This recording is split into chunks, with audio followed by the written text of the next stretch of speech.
Hello. This is a season's greeting from MTD 12 horsepower turbo. Just wanted to kind of make a video where, we're kind of on a little bit more of a personal level lately. It's just been not posting much, and when I am, it's just random biking or whatever. Personally, I don't like this time of year. There's many reasons for it. Either way, season's greeting to all you that I'm sure are enjoying this time of year and potentially getting together with family. If COVID or whatever has allowed you to do that, that's great. Here, it's going to be a little bit different of a year. We're not going to be able to go out and see other family and relatives because we're only allowed so many people in a household. It's going to be a different year this year. Today is Christmas Eve, so I'm sitting out here. It's fairly early. I just ordered some parts online, actually, interestingly enough, and that's sort of what started making me think about, wow, maybe I should make a video or whatever. I know this channel has sort of changed a lot from what it used to be. It used to be a lot more lawn tractor based, and really that's kind of changing for me. Like, I like it to an extent, but there's nobody to go with. There's nobody else that's into it, and it's rough on the body. Like that video I made there the other day, it's something like you come home and you just feel right sore and all that. It's like, holy smokes. So I go and drive the four-wheeler and you feel way better when you get home. Beat up anyway, but way better. So for stuff like that, I tend to veer towards the four-wheeler over the lawn tractor. Like there was another day we went out in the snow there. I took videos with the blue 220 Bayou there, and it'll make a good video maybe, but I said I wasn't going to make videos of that bike for a bit, so we're going to kind of leave that alone. Anyway, it would have been a good day to take the lawn tractor, but everybody had four-wheelers. So one guy had a race bike, there was the two guys on the Honda 300s and that, and it's just like, well, I'm going to be holding everybody up, and goodness knows if it'll even make it. That thing's taking some beating. It's rough though. I can hear this knocking in the motor that's getting worse, and it's just rattle, rattle, rattle, rattle, rattle, rattle when you come onto it. So I actually, in the last video I posted of the lawn tractor, just driving casual, oh yeah, you can hear it. I don't know if you guys noticed that, but she's not happy. So I'm kind of concerned about that as far as taking it long distance, and I feel like it's going to let go here one of these days, and I'm hoping I have my camera going because it's probably going to blow up and really blow up, and then I don't know what I'm going to do. I guess when that happens, we'll explore the options of maybe a V-twin or a Vanguard twin or whatever, or something. I'm not going to do an opposed twin, but I would like more power out of it, so probably going to end up with 2 cylinders on her. That's what I'm hoping for. So stay tuned for that, but that's only going to happen when it breaks. I'm not going to do anything because right now it's got lots of power. It works great. Starts good. It's not running the best, but I think that's because it never gets used. It just sits in the garage. Basically what I'm saying is I wouldn't expect a lot of videos related to lawn tractors. Off and on, yes, but I'm a bit of a gearhead. I work a lot of hours as an electrical apprentice, so I don't really have time to do much, but I want to, and I push hard. Like, I get up at 5 o'clock, work for like an hour or two here, and then go to work, and then I come home and work on my stuff and then go to bed. So I'm really burning the candle at both ends, and it's caught up to me the last couple weeks there. I've been feeling pretty rough, but right now I'm on vacation. Anyway, time's limited, but when I do have it, I have some other projects that I'm going to be starting here, and I've had a lot of projects actually. I haven't been making videos of anything, but have been doing a lot. Recently I bought a $500 Ranger. I flipped it, I sold the cats on it, put another cat on it that I had. Anyway, the cats that I sold off of the machine, or the truck there, I made $500 on, and then I sold the truck. So what I sold the truck for was all a profit, so that worked out great. Similar deal with a car I just had, that just went yesterday. There's what else? There's been a few things. Even that blue Bayou, you guys have never seen that before. That was sort of a deal. I got a deal on another old red Bayou that I was running in that last video I posted, stuck in that mud hole. But if you hear in the video, it's just rattling from the motor, and I put a new top end on it, quiet it right up, worked great.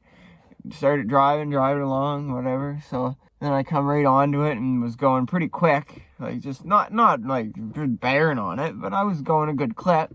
next thing you know, I stopped just for a break, and the thing's sitting there, rattle again. So there's something wrong with it in as far as oiling goes. So I took the side case off and I checked it all out, and the plug there's a screen that goes into the oil pump, and it was all plugged up. So I cleaned that off and put it all back together, and now the thing is running and it's ticking like crap, but it is running still. And I'm not putting another top end on it because I didn't solve the problem, it's going to do it to the last good top end that I have. So I'm not risking that.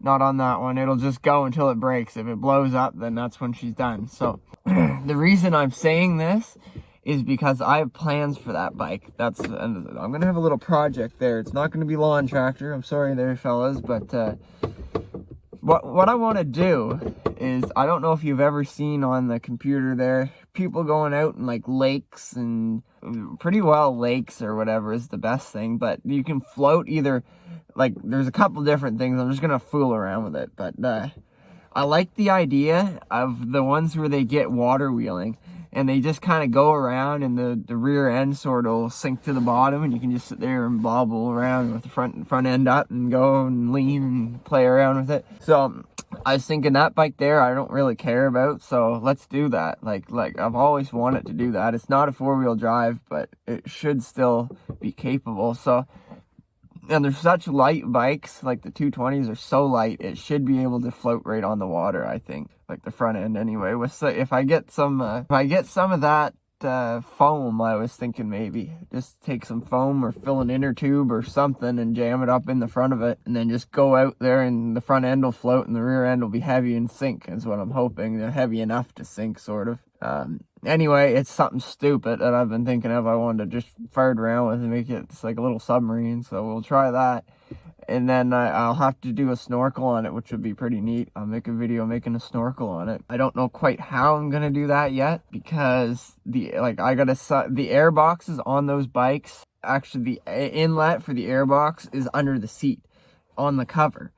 So somehow I gotta plug the cover up and make sure that the line going from the carburetor to the box is completely good, because they're terrible on those bikes to get them sealed up good. So then once you do that, then I gotta plug up the cover on that, and then I gotta run a pipe, and I'm thinking something big like 2-inch, because I made a snorkel once before and the bike ran like crap. So I'm gonna use like a 2-inch PVC or something and jam it in the side of it and bring it out and all up. Might do just surface on the bike, whatever, right? Like, as long as it's not in the way. And so I'm gonna run that and bring it out, and probably bring it out in front of the handlebars or something stupid, and bring it up a decent amount, make some sort of support on it, because the last one I had, they were always breaking. So try that, and then we'll take her out in the water there and fart around this summer. So that's a winter project. Right now I've been sort of cleaning up the shed there, and I'm organizing it. I've organized the garage quite a bit, and a lot of stuff taken out of there, and I'm moving it over to here. But I gotta make some shelving or something in here, and I'm gonna use like blueberry totes, I think. I'm gonna use those and just sort all the junk in there, like Ranger parts, and then just random car parts, electronic parts, wiring parts, lawn tractor parts. There's lots of random lawn tractor parts in there, carburetors, starters, all that stuff. Just trying to make it sort of overall easier to work on stuff when you know right where everything's going to be, and you can sort of keep it that way, and whatever, it sort of helps. But anyway, on to the biggest thing, and that is today I went out and I ordered a lot of stuff, a lot of expensive stuff that I could have. Well, a couple of things I could have got away with not buying if I hadn't been an idiot and sold it for junk years ago. Because what I'm doing is I'm actually going to do this Ranger swap this time, the TDI Ranger. And everybody, likely, I don't think those videos got much views. And I really, I was more working on the Ranger than doing anything TDI related. So I feel like sneezing. So I'm actually going to do it. I don't like saying I'm going to do things like I have in the past on here, and I've never done them. So you gotta hold me to them, guys. I like to do stuff. So I know I likely don't have a lot of viewers that are interested in this kind of stuff. Like, I'm a gearhead, and I like to do anything related to mechanics and whatnot, and wiring and all of it. I don't want to necessarily be lawn tractors and that's it. Like, you know what I mean? I'll do that off and on, but there's a lot of other things, and I want to try and make it interesting, even to you guys that are interested in lawn tractors.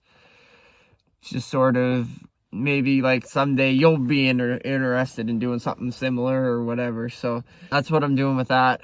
And so this channel will be a little bit of everything like it has been, but I just wanted to clarify that. Like, you'll be saying lawn tractor videos. Well, yeah, they'll come, but there's other stuff that's I'm going to put on here as well. And whether or not you're interested, well, I'm going to post it anyway, because I kind of like making the videos, and I imagine somebody else somewhere will get an ounce of enjoyment or maybe learn something. Or so anyway, what I'm going to do with this Ranger project sort of is something along the lines of I'm gonna make one of them trucks, sort of like they got the everything included, like, you know what I mean? You can go touring, like trailing, go somewhere, go like exploring or whatever. And I want to have a tent or some sort of canopy, or like, I'm not a big fan of the box covers or whatever. Like, I don't know quite what I'm gonna do with it yet, but I got another Ranger over there, and it's gonna get the TDI motor. I already started disassembling the motor that's in it. It's pretty near ready to come out, and today I just ordered the flywheel clutch, pilot bearing, and the adapter plate starter, a bunch of stuff, whole bunch of stuff. I ordered there today for the TDI Ranger. So I have 2 TDI motors now, so I'm actually doing this time. I got the 2 motors sitting there. One's like 250,000 kilometers, which is really low for those. So it's sitting there, it's good. And then I got another one there it ran or something, but he said there was oil leaking out, so he shut it off. So I don't know what's going on with it, but it's good for parts anyway, at the very least. I think the turbo might be gone. I took it apart. I took the exhaust off it because I needed the flex pipe and all that, and the turbo won't even turn. Like, it turns a little bit and then it stops. So I don't know what's up with that, but I wonder if that had something to do with, he said that it was screwing up. So it might also, I think there's no actuator on it, so maybe that's why it's binding too. But there's quite a little bit of play in the shaft, like, seems quite loose. So, and I got a interesting video. I'll have to make a video on it. I wasn't gonna, but I should. And I'm going to be figuring this out myself, as well as showing you guys at the same time. I know that's not great, but we will learn as we go. So it's going to be the wiring harness. That's like my biggest thing about this whole project with the TDI Ranger, is I'm afraid of the wiring. Like, really, I got transmissions, I got the adapter plate, I got all that, I can mount that, I can make stuff, I can make mounting brackets for the motor, I can run the fuel lines or whatever, although I don't quite know what I'm going to do with the fuel line system yet. And I'll have to make a video on it, because I would like when I'm looking stuff up, it's hard to find something exactly the same as what I'm doing. So you guys might think, well, I'd do the same thing, but I'd like some more information and see how exactly I did it. And I'm sick of like these brief videos that somebody posts, oh yeah, I did this and I did that, and it's like, oh yeah, well, let's see it. Then, like, for me anyway, I like to see, okay, they have that going there and that's there, and then they put that on there, and it's like, oh yeah, okay, and then I can do that. So once I get everything figured out and figure out what works and what doesn't work and what works well or whatever, and once I get that, then I want to be able to show you guys how I'm doing it. And it'll probably be a learn as you go. I'll show a video of this is how I'm doing it now, and we'll see maybe how it works out and if I could do it better. So as far as power on this truck, I don't plan to go crazy with it. I'm thinking, like, for now, maybe stage 1.5 or something. Like, I don't want to go upgrading everything right off the bat. I just want to get this thing up, running, driving, and just everything working. I want to be able to put it in 4-wheel drive. I want to be able to use 4 low, 4 high. I want to be able to look at the dash and see that, oh, there's a engine light on, or there's like it's overheating, or the, like, you know, whatever the RPM, I want that to work. All the basic stuff, right? So I'm I'm gonna be doing the wiring, and that's interesting where I'm an electrician and I'm scared of wiring, but it's just I don't know a whole lot about this car electrical systems and how they work. I mean, I know a bit, but I'm not experienced in it. So there's a lot of videos on the internet and there's a lot of forums, so I think it's gonna be pretty simple. And I have the wiring out of the car. It's a great big pile of wiring in the garage right now on the floor. So one of these days, maybe even today, but probably not because it's Christmas Eve, I doubt I'll have time, I'm going to take that wiring in the house, I'm going to go down there in the basement, and I'm going to start de-looming it. And I'm going to get it all laid out on the floor, every bit of it, and I'm going to say, okay, here it is, and now what? And then I'm going to figure out what we got to delete, because there's basically, you want to be able to run the engine standalone, and you want to be able to use, like, well, you want to be able to power it up, you want to be able to power up the ECU, you want to be able to give, like, the gas pedal or whatever. It's got to have power because they're all electronic. That's all got to be intact. But there's a lot of stuff like that was the interior functions of the Jetta that it came out of. That all can go, like for radio and heaters and whatever else, doors, like lights, like, you know, all that kind of stuff can go. You just need a standalone engine harness that will run when it has power. Before I go, I'll go show you the shed over here because it's sort of interesting. I'll just give you a quick glimpse and then I'll be on my way. So, season's greeting, and have a good one there, folks. Okay, here's the shed. Lawn tractor parts, lawn tractor motors, random hoses, electrical panel, random crap, rims, generators, Ranger parts, Dodge parts, 220 Bayou motor, doors, random other Bayou parts and Ranger parts together for some reason, a bumper, all kinds of Jetta parts over there, random steel. Yeah, she's quite the unit, I'll tell you. So, and I got more coming. So anyway, this is we're gonna do something with shelving. I feel like I could reuse this here and make another shelving area here, and whatever. I'm not really sure what I'm going to do with it yet, but I want it to be organized, and I want to be able to come in here and grab stuff, move some of the bigger stuff like tires and all that crap to the other lean-to there, and just have some like this stuff in the crates here. And these are the totes I was talking about for putting stuff in. So anyway, later.